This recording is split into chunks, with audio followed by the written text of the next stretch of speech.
A very good evening to one and all. The next topic that we are going to address today is diversity in workforce is a empty promise or not. Now I know this is a very conflicting topic, but without further ado, let's skip to the main part. So I'll put it this way in the introduction that human is a very biased creature fundamentally, or you can say genetically he is biased in his decisions, and this unconscious bias leads to unintended inclusion, and that's what been happening for the past few years. Today we are in a changed world.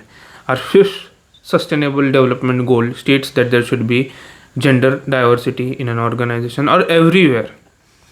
Now, in order to achieve this, we are taking several steps. All the organizations are hiring in, they are keeping quotas, they are hiring in different sectors. But today, is it an empty promise or not? Let's talk about it.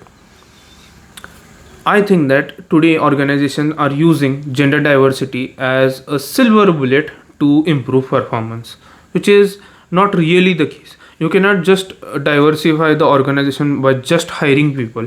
You need to change the work culture, you need to change the behavioral design of the organization in order to facilitate the growth of each and every gender into your organization. Also, having a diverse team or a diverse group in your organization will open more thoughts, will open more creative ideas from everybody. They will empathize in different manners.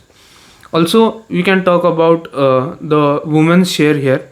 Today 20% of all board members in the world are women. Only 6% of the total world's CEOs are women. So this is a very bad statistic today. Now why is this? Because it is seen that people are hiring women, but they are not giving them executive positions or managerial or administrative positions. It has been seen in various studies that women are very much better leaders than men because they are empathetic, their risk appetite is low, they are not hyper ambitious, and they know how to handle stuff. But if you don't give them chance to be in executive positions and just hire them for just for the sake of gender diversity, it is not going to work. With gender diversity, you also need to do gender inclusion. There are two terms: gender assimilation, because today women have to come to the organization and they have to adjust in the scenario that is already there. They cannot do things of their own, they cannot work in their own way, their own creative way.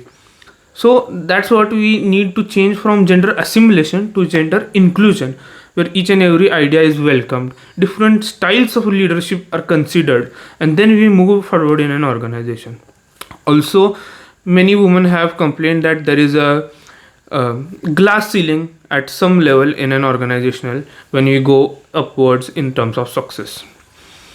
The second thing is, it is not that only women are being a victim of this thing. There are certain industries, for example nursing, where there are no jobs left for men.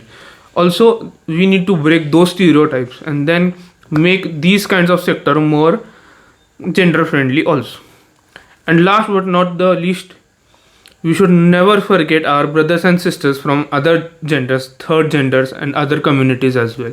They should be given the right and the chance to have equal representation, equal wages into this kind of organization and each or every institutional framework.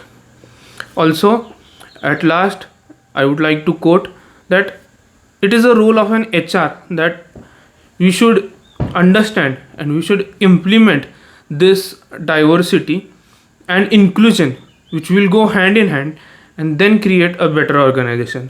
Because diversity is about counting numbers and inclusion is about making the numbers count. Remember that. Thank you.